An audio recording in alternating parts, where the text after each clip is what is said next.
নমস্কাৰ। এয়া দেখিছ, এতিয়া এইটো হ'ল জম্মু কাশ্মীৰ এইবিলাক পাহাৰ দেখিছ। এইটো আমাৰ বন্ধু হয়, একেলগে সাথী হয়। আমি একেলগে ইয়াতে এনেকৈ ঠাণ্ডাত ডিউটি দিব লগা হয়। এইটো জম্মু কাশ্মীৰৰ পাহাৰত গছ গছনি একো নাই, ইমান বতাহ মাৰে, ইমান ঠাণ্ডা। কেনেকৈ সি বৰ্ডাৰত দেখিছা কেনেকৈ বহি আছে।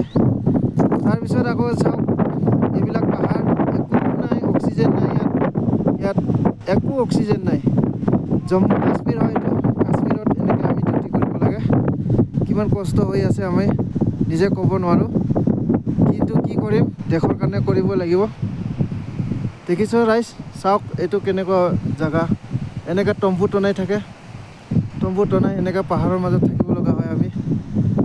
ইয়াতে উশাহ ল'বলৈ হ'লে বহুত কষ্ট হয়, হাঁফানিটো উঠি যায়, অকণমান খোজকাঢ়িলে উঠে। আৰু তাৰ মাজতে আমাৰ এইটো বৰাচাৰ হয়, বৰাচাৰ হাই দিয়া এটা। বৰাচাৰ কেনেকুৱা লাগিছে ইয়াতে যে আমি যে ডিউটি কৰি আছোঁ জম্মু কাশ্মীৰত? কেনেকুৱা লাগিছে মানে জীৱন আৰু মৰণৰ যুদ্ধ চলি আছে। হয় হয়, ইমান ঠাণ্ডাত মানুহ যে থাকে, 14,000 ফুট ওপৰত আমি আছোঁ। হয় হয় হয়, আৰু ইয়াত চাকৰি কৰিছোঁ, বহুত কষ্টত চাকৰি কৰিছোঁ। হয় হয়, ভগৱান মালিক, ভগৱান মালিক। আমি যে ইমান কষ্ট কৰিব পাৰিছোঁ আৰু কৰি আছোঁ দেশৰ কাৰণে, ভাৰত মাতাৰ কাৰণে যে আমি এইখিনি কৰিছোঁ, আমি নিজকে নিজে ধন্যবাদ দিওঁ এইখিনি কৰিবলৈ সক্ষম হৈছোঁ।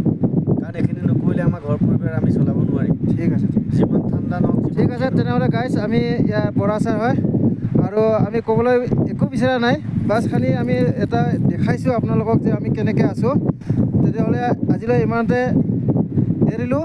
জয় আই অসম। জয় আই অসম।